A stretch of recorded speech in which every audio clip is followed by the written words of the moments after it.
Good morning बच्चों। आज हम इनकम टैक्स की दृष्टि से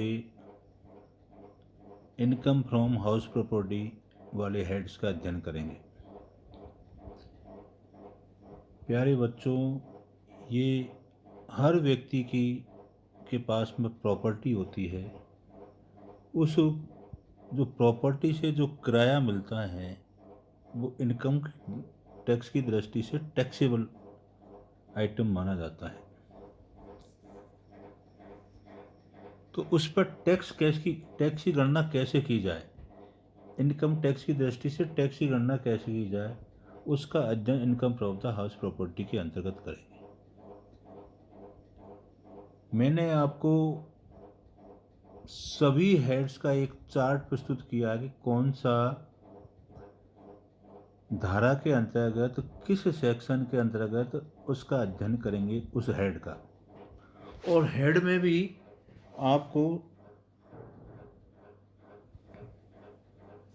चार्जिंग सेक्शन क्या होगा, डीम्ड प्रोविजंस क्या होगा, डिडक्शन अलाउलेबल है, डिडक्शन नॉट अलाउलेबल है, अदर्स है, जो एक चार्ट द्वारा आपको प्रस्तुत किया गया है, जिसका आप अध्ययन कर लेंगे सैलरी में कौन कौन से हैं, ताकि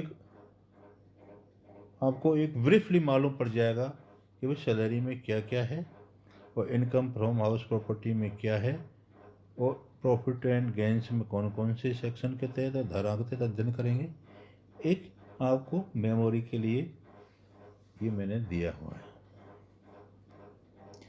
अब इनकम फ्रॉम हाउस प्रॉपर्टी का आधार क्या है, क्या किन पर चार्ज किया जाता है, उसका मूल्यांकन का आधार क्या है, तो उसका हम चार्जेबिलिटी सेक्शन के अंदर अध्ययन करेंगे। चार्जेबल से तात्पर्य हमारे यहाँ है कि SSC must be owner, number 1। Owner include deemed owner भी इसमें माना जाएगा,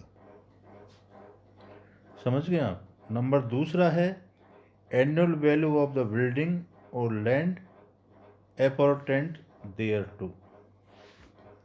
और थर्ड है property must not be used for own business or profession. ये तीन आधार के आधार पर आपको उस इनकम जो होगी वो income from the house property के अंतर्गत मानी जाएगी। ये इनकी शर्त क्या होगी, शर्त इनकी तीन आपको डायग्राम प्रस्तुतिकरण दे रखा है और तीनों की अलग अलग शर्त एंड कंडीशन है। जैसे ही आप तीनों को पढ़ेंगे तो नंबर 1 में लिख रखा है assessee must be the owner of the property including deemed ownership. Number 2 है there must be a building और land appurtenant thereto. Third है the property must not be used for the purpose of own business and property. अब इन तीनों की अलग अलग शर्त क्या है। The requirement of registration of the sale deed is not warranted. Ownership include both freehold and leasehold rights. The person who owns the building need to also be owner of the land. SSC must be owner of the house property. Number 1 की। Number 2 की क्या है, building include not only residential building but also factory building, ओपे, shop, godowns and other commercial premises. Land apportionment means land connected with the building like garden, garage, etc. Vacant land is not covered. Number 2 की शर्त। Number तीसरे की शर्त क्या है, the property should not be used by the owner for the purpose of any business or profession carry on by him, the profit of which is chargeable to tax. अगली शर्त क्या है, the income earned by SSC engage in the business of letting out of the properties on land would be taxable as business income। ये इसकी तीन शर्त and condition हो गई। इन तीन शर्त कंडीशन के आधार पर हम उसके आधार पर पुख्ता मापदंड अपना सकते हैं। ये अर्थात इन्हीं पर, ऐसी शर्तों के आधार पर ही इनकम फ्रॉम हाउस प्रॉपर्टी के अंतर्गत सम्मिलित करेंगे। प्यारे दोस्तों, जब इनकम फ्रॉम हाउस प्रॉपर्टी पढ़ते हैं तो कुछ टर्मिनोलॉजी का आपको विशेष रूप से आना चाहिए। वो टर्मिनोलॉजी क्या है, आप देखेंगे कि नंबर 1 है म्युनिसिपल वैल्यू, ये क्या होती है। नंबर 2 है फेयर रेंट, ये क्या होती है। नंबर 3 है स्टैंडर्ड रेंट, ये क्या होती है। नंबर 4 एक्चुअल रेंट, ये क्या होता है। इनके एक एक का अध्ययन हम जब करते हैं तो पाएंगे म्युनिसिपल वैल्यू होता है value determined by the municipal authority for collecting municipal tax. Fair rent क्या होता है, rent of similar property in similar location, fair rent कहलाता है। स्टैंडर्ड रेंट क्या होता है, maximum rent that can be chargeable to the tenant under rent control act, standard rent कहलाता है।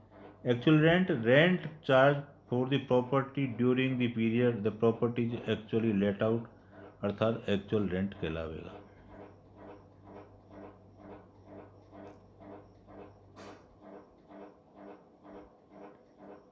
समझ गए आप।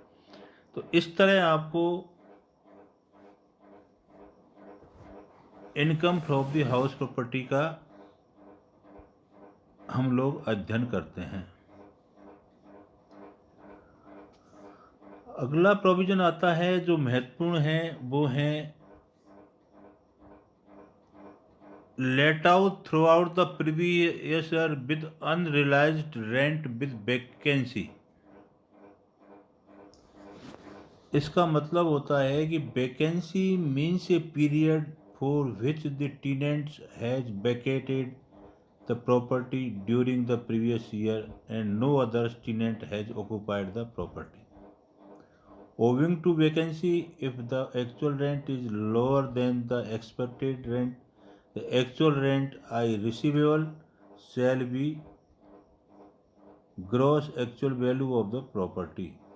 If actual rent before considering the vacancy is higher than expected rent, actual rent is gross actual value of the property. इस तरह actual rent और estimated rent greater than estimated rent और actual rent lower than estimated rent. तो actual rent बराबर gross annual value. Only due to vacancy actual rent बराबर gross annual value और others reason revise actual rent minus less due to vacancy gross actual value. प्यारे साथियों, आपको income from the house property का जब अध्ययन करेंगे तो एक तरीक़ा से आपको इन चीज़ों के बारे में अध्ययन करना चाहिए और उसकी छोटी छोटी मदों का आपको ध्यान रखते हुए उसका मूल्यांकन करेंगे।